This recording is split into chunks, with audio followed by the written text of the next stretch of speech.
the Gemara. Good morning, Rebbe Shmuel. In Mesechta Megillah, let me just share the screen. Make sure I shared on the same page. On Daf Ches and Aleph 28a, we have asked different Amarayim, Tanoim, what did you do to merit to live so long?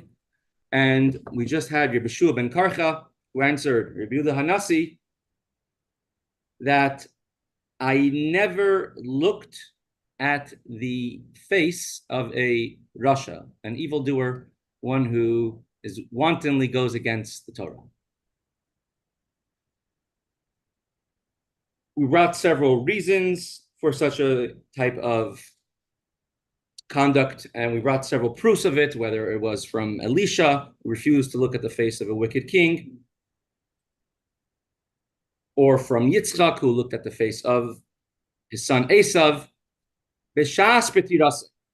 Now, when Rabbi Yeshua ben Karcha was passing away, Amar Lai, so Rabbi Akiva came to his teacher, and he told him, Rabbi, my master, my teacher, Baracheni, please give me a blessing.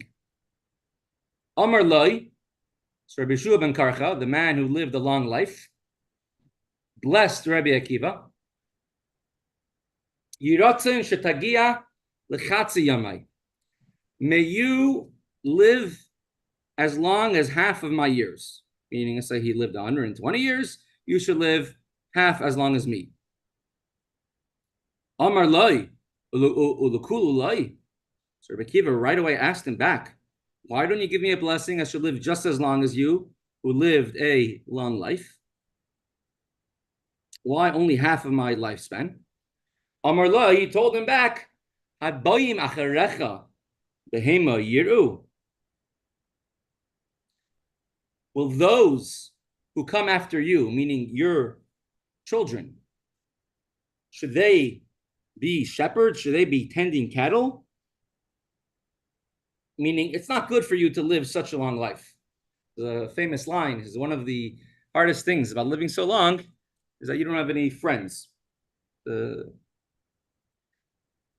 Rebbe Yehuda Chitrik, who lived to be 106 years old, he was the oldest chassid. He wrote several svarim. He had a very good memory. He wrote down many of the stories that he heard, and he published them. But he said after he turned 100, people started talking quieter, and they started printing the svarim, the books, smaller. So he told them it's not so long always to live a good life, but not because of any health issues that come up, but because of a different reason. He says, you are a leader. He told Rabbi Yehuda Hanasi, and as a matter of fact, he's called Rabbi Yehuda Hanasi, Rabbi Yehuda the leader. If you will live a long life like me, so then your sons will already be very old when you pass away, and your entire life, your children will not take over your position of being the Nasi, of being the leader. And their entire life, they're going to be regular citizens. And therefore, if you live so long, it will be detrimental to your children. So if you want it to be good for your children, better you should pass away young, in order that your children should inherit the position while they're young and have the position of many years. Marsha asks a question, what type of blessing is that? He's telling him, I don't want you to live so long in order that your children should inherit your greatness and be leaders like you for a long time, not just for a short time. Let him give a bracha, a blessing to his descendants as well. Let them live a long life. So you could say that you can only give a bracha, a blessing, to what's in front of you. You can't give a blessing to someone who's not in front of you. But at any rate, it's a question that's asked of the Marsha asks. He doesn't really give an answer for it.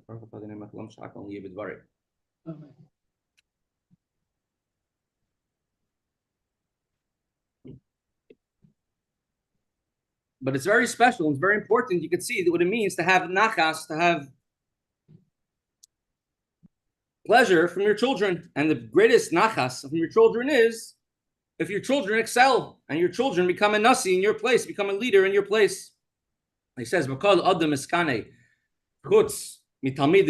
person is jealous of anyone else who does the same thing as them. So if someone else comes and does the same accomplishments as them, they're upset or they're not so happy about it, except if it's a student or if it's their child. When they excel, it's considered to be a very big nachas. So therefore, the bracha he gave him was that you should live to a half as long as me in order that your children should receive, your children should live, should be a nasi for a long time. How long did Yeshua ben Karcha live? We're not exactly sure. It says about Rebbe Hanasi, I think he lived to be 120 years old, if I remember. So however long he lived, it was, he gave him a bracha not to live as long just in order to have nachas from your children.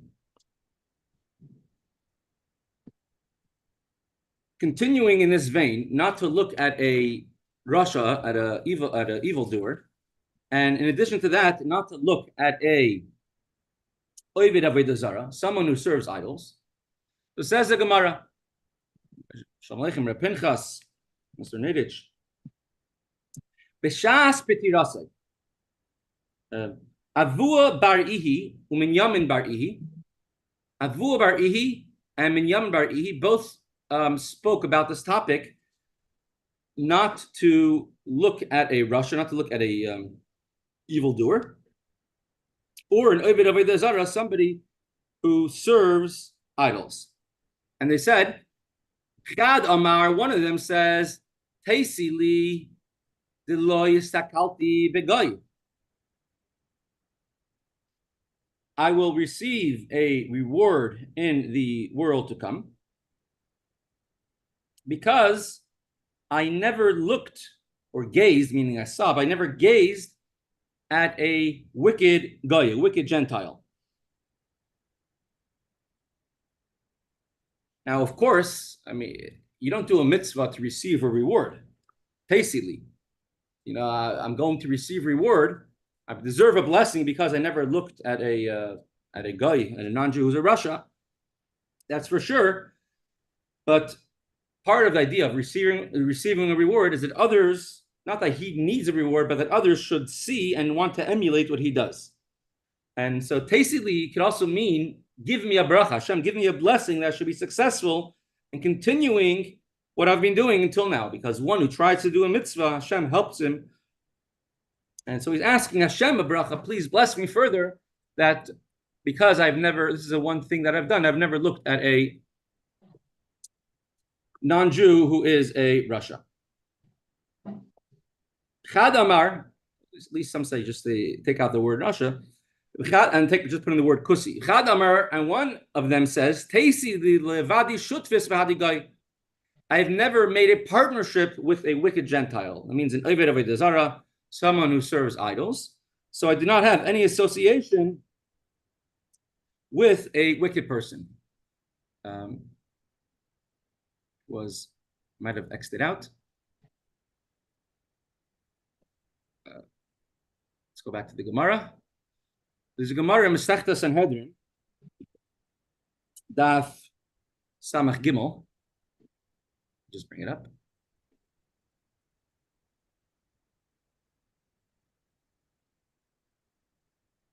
Which says, yes, we had it on the screen, but I X'd it out.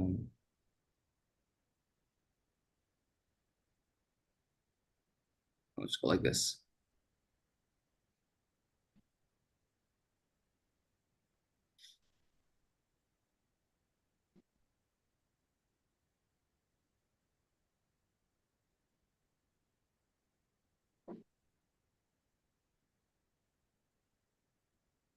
Mesechta Sanhedrin says you're not allowed to mention idols, you're not allowed to look at idols, you're not allowed to use it, to meet me next to this place, that place. We know people will not even say the names of as Petersburg, or say just Peterburg. And it says Asr la'adam, where is it?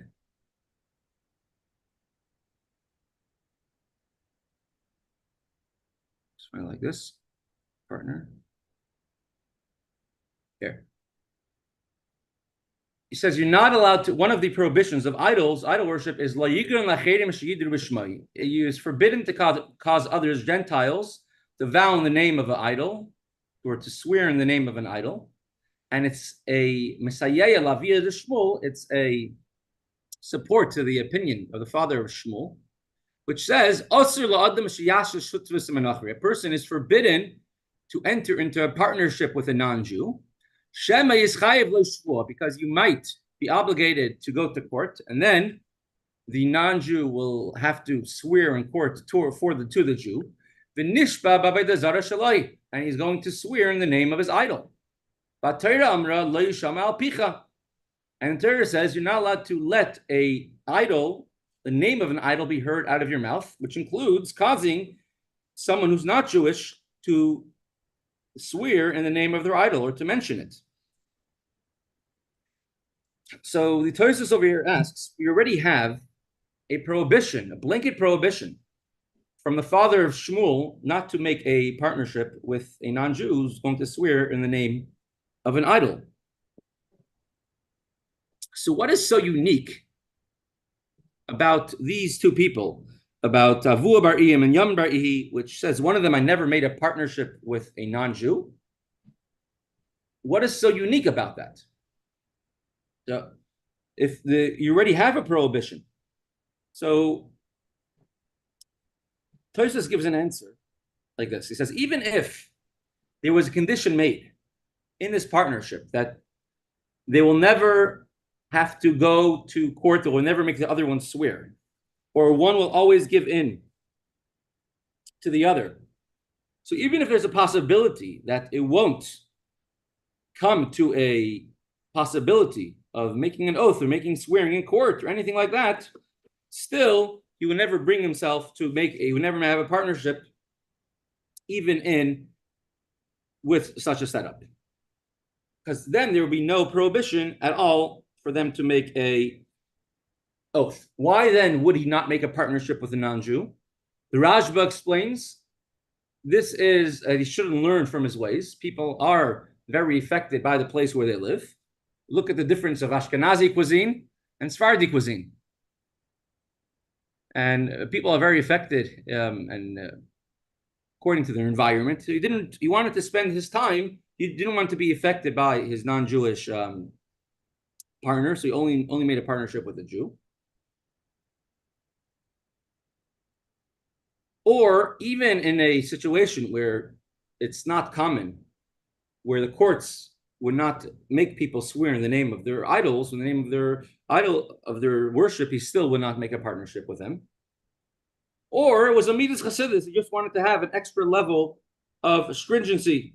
So it wasn't really usher, wasn't really prohibited, but it was more of an extra level of stringency that he took upon himself. The halacha, it says, it's brought in Shulchan Aruch, the Magen Avram, the person should be careful not to make a partnership with someone who is non-Jewish, because he might come to swear.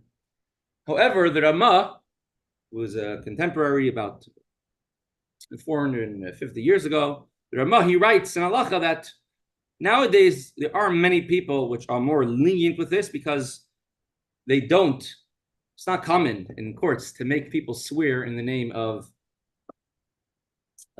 any idol. And not just that, even someone wants to take office, you could do it on a Bible, you could do it on something else even today. And they mention God, so many courts will make them swear in the name of Hashem, in the name of God, and not necessarily when they have in mind Hashem, it could be they're having in mind Hashem who made the heavens and earth. They're having in mind a second power. It's not such an isser. So halachically, there is place to be lenient. And if a question like this ever comes up, of course, the best thing is to ask Rav. But it's a midas chassidus, of course, to always try doing that, deal with as much as possible. It's very interesting. There was a certain family in France. Last name I think was Mizrahi. And they had many stories with the Rebbe. They're a very, very wealthy family. Many miracles with and one of the times the Rebbe told them, he suggested to them that you should invest in Eretz Yisrael, in the Holy Land. And they said, we want to invest in France. And the Rebbe told them that if you lose money, at least you should lose money to a fellow Jew. Very interesting thing to say. So they listened to the Rebbe's advice, and they were very, very successful for about 10 years, and they lost a lot of money due to some non-scrupulous practices of the partners that they were dealing with. They lost a lot of money. And then understood what the Rebbe said, at least you should lose it to a fellow Jew. But later on, Baruch Hashem, they made their money back with interest as well. But it's a it's a unique thing that if you're able to make a partnership with another fellow Jew and to help your fellow Jew survive as well. Next Gemara. We're up to the next Amira who lived a long life. The students asked Reb Zera, in which merit have you lived a long life? Now, although previously we mentioned Reb Zera right at the top of this page, the very first words on this Amud, which Reb Zera says, the first line, that Reb Zera would not accept a gift when they would send him a portion of food from the house of the Nasi, he would not take it.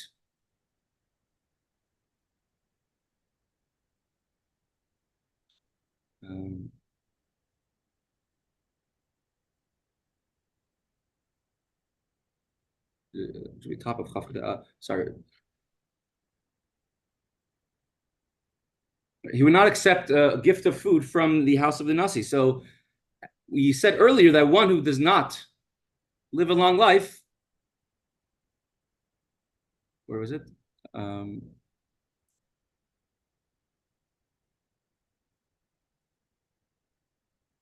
Here is Reb Zera. When they would send him a gift from the house of a Nasi, he would not take it. When he would be invited, he would accept the invitation because he says they're only inviting me for their own honor, not for my honor. Reb Zera did not receive gifts, and it says, those that hate gifts shall live a long life. So why does Reb Zera not just answer, I did not accept gifts? Why does he have to say a different reason why he lived a long life?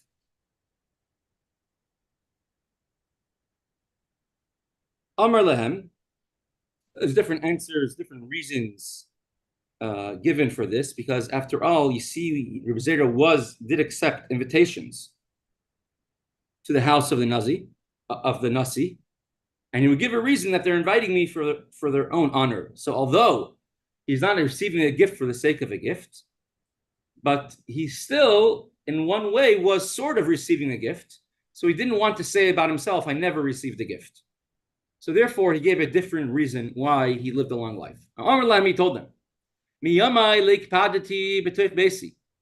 I never became angry inside of my house, at the members of my house.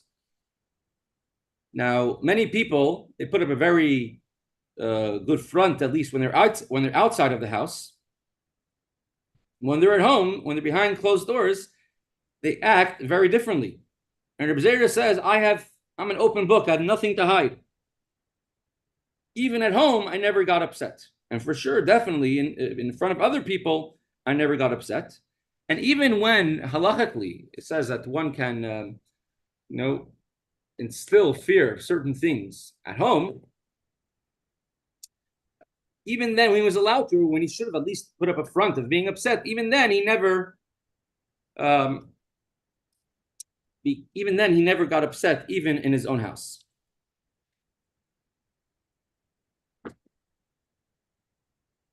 It's halacha that one must speak in a very soft manner to the people in his house, because if a person is always angry or upset at home, and they're scared of getting him upset, it could be very possible that they'll eventually come to have a transgression of the Torah. For example, the Gemara brings an example of certain person who's very upset, very makbid in his house, I think should always have it was lechem mishnah. And one time he didn't have it, and he got very upset. So the next time they gave it to him, even though truma was not taken off from the challah, and he was eating tevel, which is chayiv misa b'dei shemayim. Because they didn't want him to get upset, they gave him something which had a different prohibition, a prohibition from the Torah. Halacha, we learned this previously, gets a Shulchan Aruch, that one, before Shabbos, you have to remind everyone in your family, check your pockets, turn on the fire. Should always be done, even though it's a very a pressure time. Halacha is that you have to do it always b'derech raka, in a very soft way. So he never got angry, even in his house.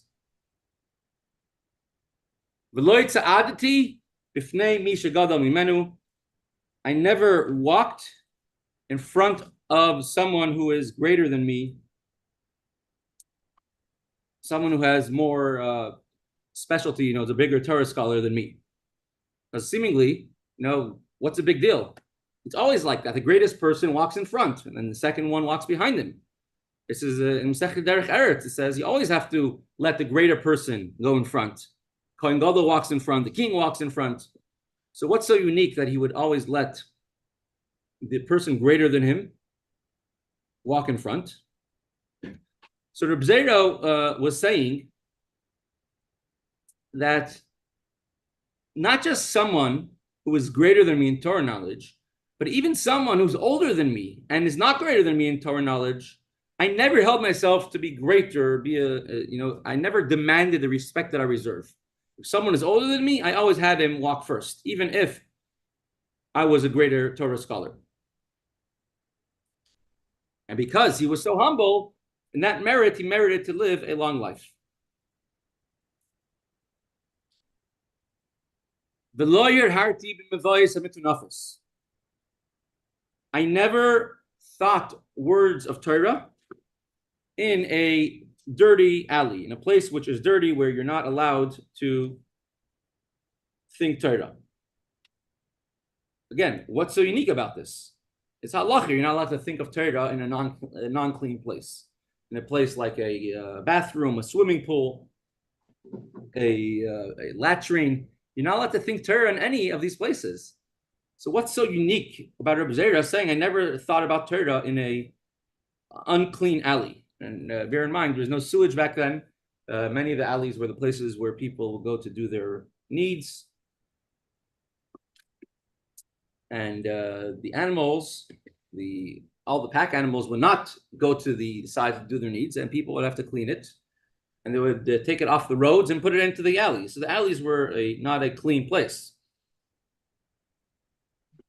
There's halacha, which says that if someone is in the bathroom, which of course you're not allowed to think words of Torah, but if they are thinking machshavei isser, things which are forbidden, one of the examples is immoral thoughts, so then they were allowed to speak about Torah, we're allowed to speak, and we're allowed to speak about Torah or think about Torah, even if they're in the bathroom, because in order to remove themselves from an isser, from a prohibition of the Torah, you're allowed to speak or think words of Torah. It says in Mesechta Zvachim that Rebbe Elazar, the son of Rebbe Shimon bar Yochai, he would go to the bathhouse, he would think words of Torah, because his mind was always there. So without even trying to think words of Torah, not even consciously, just subconsciously, would always come up to his mind. And he was someone which, by default, you'd be thinking or saying words of Torah. In addition, we also find in Mesechta Tainis, which we learned last year, that the certain Tanoim never walked 4 amos without tefillin or without words of Torah. That means that there is a place to be able to be allowed to walk in a dirty alley or in a non-clean place with words of Torah. So for all of these reasons, where there's someone on the caliber of Rebbe Zera will be allowed to think words of Torah, he never had never had the opportunity in order to, he never thought words of Torah. He always was controlling his thoughts when he was in a non-clean place. And even a Torah scholar who by default is always thinking about words of Torah, he was able to always control himself and to not think words of Torah either. Next, that's the next reason why he lived a long life is I did not walk 4 amas, 6 feet, without Torah, without saying words of Torah, and without wearing tefillin. Obviously by day, not by night. So even if you happen to walk in a dirty alley, because you see he says, I never thought of Torah there. He was wearing tefillin over there. Perhaps he covered it in a place where it had to be covered.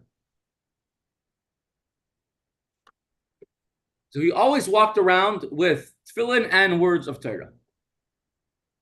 And I never slept in the shul at all, in the house of study at all. In the shul, for sure, it's a place of davening. And even in the Beis Medrash, a house of learning, house of study, where you're allowed to sleep derech arai, temporary, a short sleep, not a full sleep, but a short nap you could do, because the Torah scholars would be there day and night, so they're allowed to sleep a short nap. I never slept at all in the Beis Medrash, because when you're sleeping, you're not in control of certain parts of your body and certain faculties. The Gemara Mesechta Sanhedrin says that anybody who sleeps in a Beis Medrash forgets all their Torah learning. If they sleep in a full sleep, but if he's sleeping just a nap, that's not a problem. He was careful never to sleep in a Beis Medrash at all. And I never called my friend by his nickname. We had this earlier. What it means, a nickname. And some say I did not call him with any nickname at all, even if it's not a negative nickname, even if it's a nickname which people just call him, but it's not his actual name, he would never call anybody by any title but their actual legal, you could say their Hebrew, their Jewish name. Now, most people are not like this, right? They call people with names, with nicknames. At least the vast majority are positive names. But sometimes, this as one of the, we learned before that one of the Yardei Gehinnom, people who give other people derogatory nicknames are from those who receive Gehinnom. So some say he would not say anybody with a nickname, even if everybody used it. And some say he would not use a nickname, even if it was a positive name. And we skip one. And I never rejoice when my friend had a hard time. What's so unique? Didn't just say we know enemy who is having a downfall, you cannot rejoice about it, that he's having a downfall. So he says that what the Maharsha explains is that there's different times, that a person could be happy when their friend has a downfall. If you don't like the person and then he has a downfall, you're happy about it. So that's definitely usher forbidden. He's your enemy. But if he's not your enemy, somebody fell down, you're not allowed to be happy about it. For example, if somebody had to they needed cash right away, so therefore they sell one of their possessions for a cheap price because they need the money right away. So that person received the money that they needed right away, and they're happy to receive the money, and you're happy you bought the item for a sale. But if you're happy about it, that's what they're saying. He was not happy about that either, because at the end of the day, the person did not get the fair market value, what he could have received for it, if he wasn't in such a rush to sell his property. Mesechta Brachos, it brings from Rebbe Zera that he was that whenever I won a debate in the Beis Medrash, a debate in halacha, who the halacha should be like, I was never happy if when I won and my friend lost. I was never joyous about that. So even in something of halacha where it's natural and a person, works and accomplishes, they should be happy about it. And he didn't make a mistake like his friend, or I saved my friend from doing a mistake. But nevertheless, Reb Zera was working on himself so much that he made it part of him that he was never happy whenever his friend was not happy as well. Reb Itzkol Avarka, he was a very, I think Talmud of the Chazal of Lublin. He was actually very wealthy before he became a chassid. So Reb Itzkol Avarka, he says that I was never able, this Reb Zera was saying, I was never able to rejoice knowing that someone else is in pain. If someone else was in pain, I was never able to totally be happy. Doesn't mean he was happy when his friend had a hard time. It means that he had such Amas Yisrael that he took to heart whatever anyone else did. The story of, I think it was Yisrael Salan, not Yisrael Salan, they lived in Yerushalayim, one of the early Rabbanim. Who lived in Yerushalayim. And one time he was coming home, and maybe Yosef Chaim Zonnefeld, he was coming to his house. And as he's coming to his house, he had a son, I'm not sure what his name was, let's say it was Shimon. They said, Shimon fell and broke his arm, Shimon fell and broke his arm. And he sees the kids running around saying, Shimon fell and broke his arm. He got so worried. Oy vey, what happened to my son Shimon? And he started rushing home. He came to his house and he sees his son Shimon, and his son is running around. He's totally fine. He says, what happened? He says, another neighbor whose son was Shimon, he fell and broke his arm. He says, oh, phew, Baruch Hashem. Then he thought to himself, wait a second. Something must be wrong with me. If I don't take to heart my friend's son fell and broke his arm, I don't take it to heart the same way like my own son, that means something lacking as well. So this is this is what Rebbe Zera was saying, that the idea of Ahavas Yisrael was so strong by him that he took to heart whatever any fellow Jew was in pain, it really bothered him. He was really, really very much in pain as well. We'll do some of the halacha. You're not allowed to think words of Torah if you're in a non-clean place. And the Friedrich Rebbe was arrested in 1927, the longest arrest when he was sentenced to death. And the Friedrich Rebbe, coming in, made a very strong hachlata, the determination that he's not going to take into account at all any of his interrogators' demands and not be scared of them.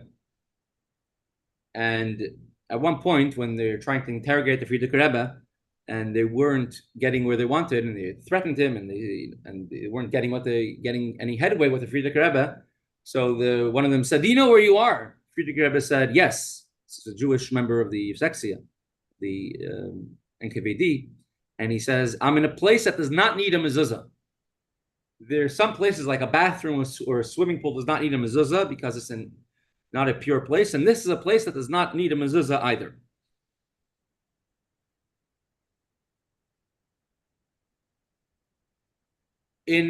Someone goes to the bathroom, he cannot think words of Torah in the bathroom. But if he's thinking things which are the opposite of mitzvahs, then he is allowed to think even words of Torah, even to remove them from there.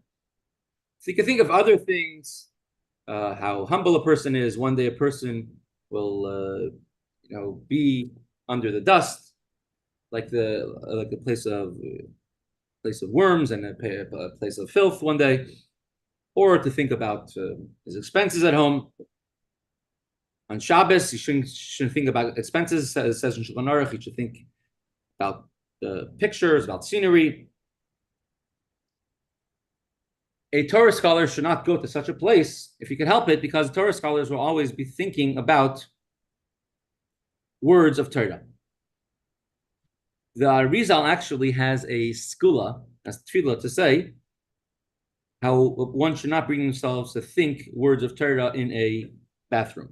If somebody has that issue that they go to a bathroom and they're always constantly stuck thinking words of Torah, I could guide you to the Rizal's tefillah, what he could say before going into the bathroom. In a dressing room where some people are dressed and some people are not dressed, there you are allowed to think words of Torah. So in a place like a mikveh here in Pittsburgh, where it's all one room, you would not be allowed. But if the dressing room is a different room, and the mikveh and the showers, you would be allowed to think words of Torah over there. Now, tefillin have to be put on only by the day, and you always have to think about the tefillin. And you're not allowed to put on tefillin at night. And very pious, unique people wear tefillin the entire time. And those who wear tefillin the entire time should be careful to be worthy of people who wear tefillin the entire day, not to speak needless words in tefillin, have conversations in tefillin. And it's a great thing. Like Rebbe Tzvi always walked with tefillin. You're not allowed to sleep in a shul at all, even a small nap. And in Beis Medrash, you are allowed to sleep a short nap. We'll get to all that Teirim. How do people? Sometimes you see people could sleep or could eat or drink.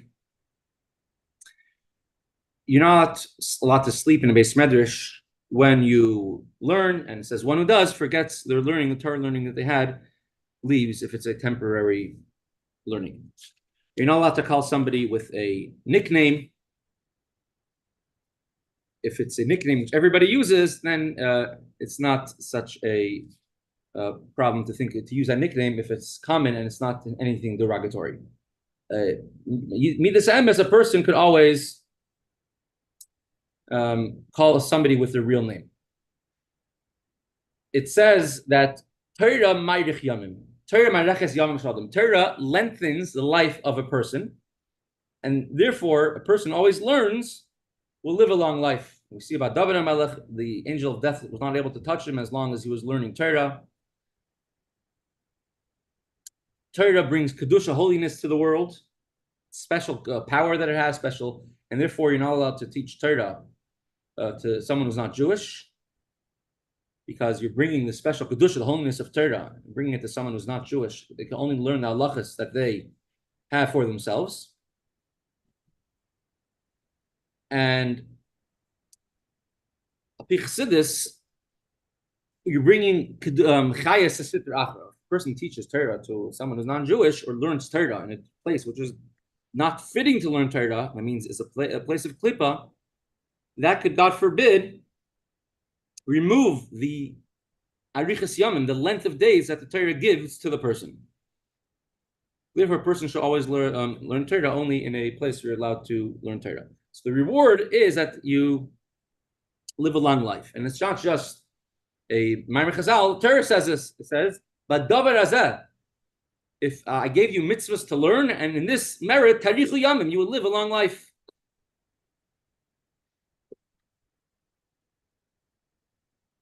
At 11:49.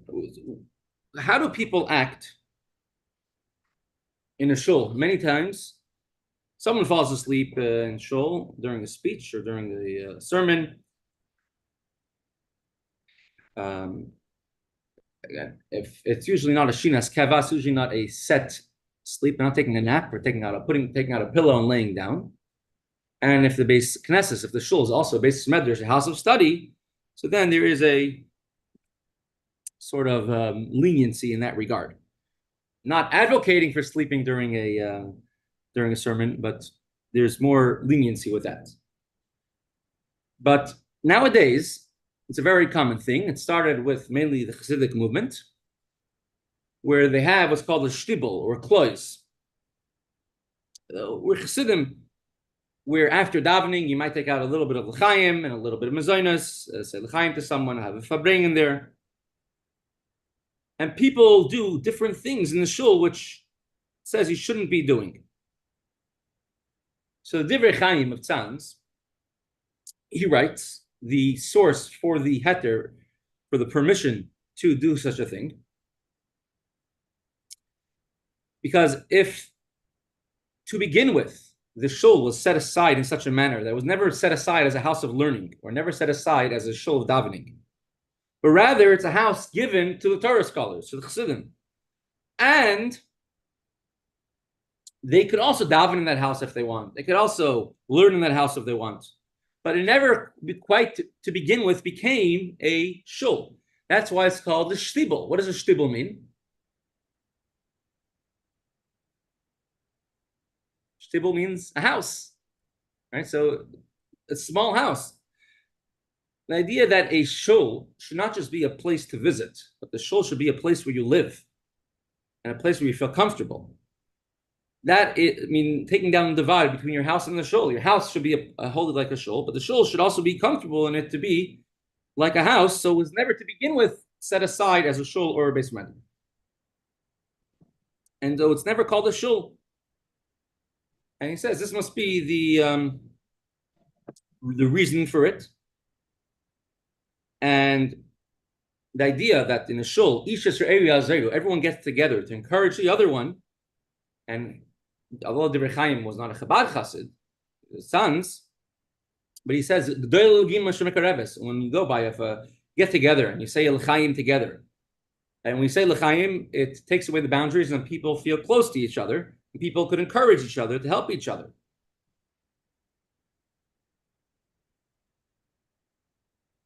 Now, it's brought in the Gemara Mesechta Shabbos that a Ama Aretz, a ignorant person who calls a Beis Knesset a shul, he calls it a Beis Am, the house of the people. So then, Mesim, they pass away young. So over here, they never call the shul a shul, and then calling it a shtibel. To begin with, it's called a shtibel. And if the purpose is to encourage people to get closer to Yiddishkeit, then it's a good thing. The purpose is to do something else, then it's obviously not a good thing.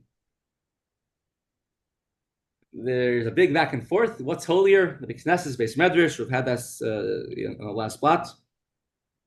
But a shtibel, according to the words of Divrei Chaim, never does not have the kedusha, the holiness, not of a beis medrash, not of a beis Knesset. And so you have, it says that a person is best to daven in a makom kadosh, in a holy place. Seemingly, you don't even have this greatness in a shtibel, if you never had the holiness of a shul. So you don't necessarily always have that idea, but you do have many other ideas that it's a house, it's a place where you could be together with Haverim, with your friends, and it says a person should learn Torah in a place where you want to learn Torah, means with your friends. And it's interesting, when the Rebbe would refer to 770, he would call it a beis Torah, beis tefillah, beis ma'asim tovim, a house of Torah, where you learn Torah and teach Torah, a house of tefillah, house of davening, where you daven, and a beis ma'asim tovim, meaning that the shul to begin with was already set aside to be such a place where it should be a beis ma'asim tovim, a house of chesed. And a house of chesed, the Rebbe gave out, of course, the tzedakah, millions of, or hundreds of thousands, and the amount of tzedakah and chesed, and mitzvahs that are done there as well.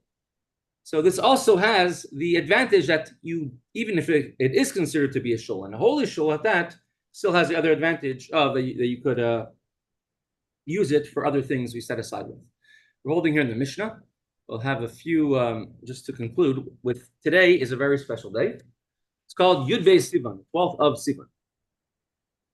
And it's the last day of, many people call it vacation. Last day that you don't have to say Tachnun.